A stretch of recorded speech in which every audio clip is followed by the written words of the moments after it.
চট্টগ্রামে কর্ণফুলী নদীর তীরে নৌবাহিনীর জেটিতে যুদ্ধজাহাজ সমুদ্র অভিযানকে সাজানো হয় নানা রঙের পতাকায়। বিজয় দিবসের আমেজ ছিল পুরো নৌঘাঁটিতে। বর্ণিল সাজে সবার উপরে লাল সবুজের জাতীয় পতাকা।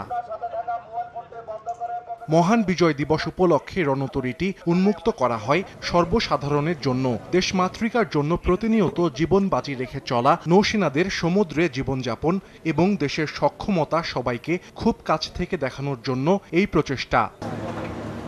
শুধু পরিদর্শন নয়, একই সঙ্গে যুদ্ধজাহাজে বিভিন্ন গোলাবারুদ ও অস্ত্রশস্ত্র কিভাবে কাজ করে তার খুঁটিনাটি নানা বিষয়ে বর্ণনা করা হয় দর্শনার্থীদের।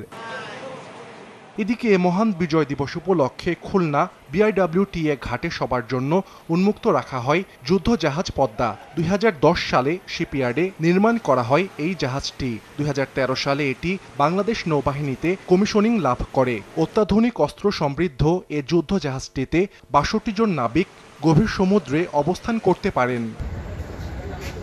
মোংলাতেও নৌবাহিনী ও কোস্টগার্ডের দুটি যুদ্ধজাহাজ তুরাগ দিগরাজ ঘুরে দেখার সুযোগ পান দর্শনার্থীরা।